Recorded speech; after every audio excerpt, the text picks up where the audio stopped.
संयुक्त वाक्यों के भेद। आओ बच्चों, आज हम संयुक्त वाक्यों के भेद के बारे में सीखेंगे।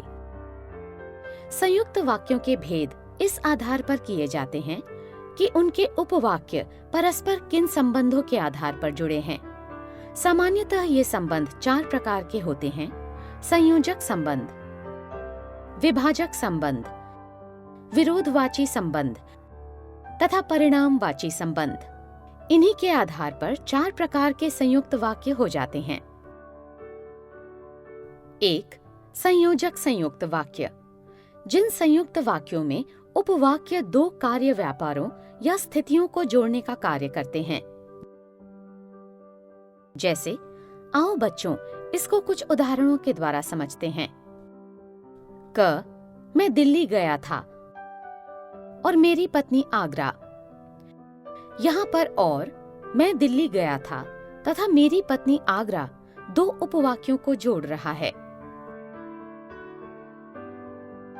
ख. यहाँ मैं बैठूंगा तथा उधर दूसरे लोग बैठेंगे। यहाँ पर तथा यहाँ मैं बैठूंगा एवं उधर दूसरे लोग बैठेंगे 2 उपवाक्यों को जोड़ रहा है। 2. विभाजक संयुक्त वाक्य। जिन संयुक्त वाक्यों में आए उपवाक्यों से 2 स्थितियों या कार्य व्यापारों के बीच विकल्प दिखाया जाए या एक को स्वीकार किया जाए तथा दूसरे को त्याग दिया जाए, वे विभाजक संयुक्त वाक्य कहे जाते हैं।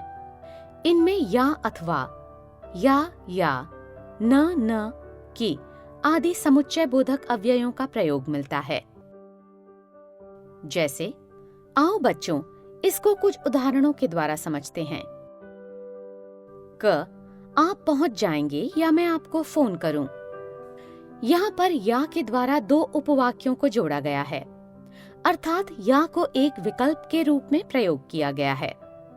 आप पहुंच जाएंगे और मैं आपको फोन करूं 2 उपवाक्यों को जोड़ रहा है। ख. ठीक से काम करो अथवा नौकरी छोड़ दो। यहाँ अथवा एक विकल्प के रूप में प्रयोग किया गया। 3. विरोधवाचक संयुक्त वाक्य।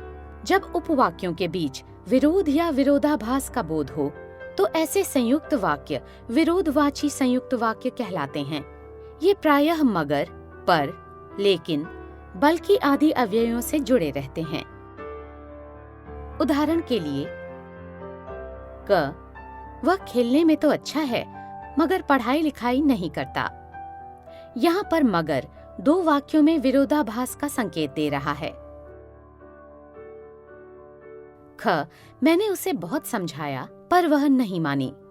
यहाँ पर 2 वाक्यों में विरोधाभास का संकेत दे रहा है। 4. परिणामवाची संयुक्त वाक्य। जब एक उपवाक्य से कार्य का तथा दूसरे से उसके परिणाम का बोध हो तो वे परिणामवाची संयुक्त वाक्य कहे जाते हैं। इनके उपवाक्य प्रायः इसलिए, अतः, सो आदि अव्ययों से जुड़े रहते हैं। उदाहरण के लिए, क. आज बाजार बंद है इसलिए कुछ नहीं मिलेगा।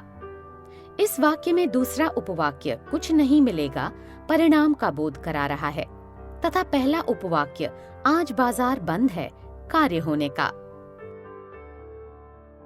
ख. वह बहुत बीमार था अतः चुप ही बैठा रहा। इस वाक्य में दूसरा उपवाक्य चुप ही बैठा रहा परिणाम का बोध करा रहा है तथा पहला उपवाक्य वह बहुत बीमार था कार्य होने का।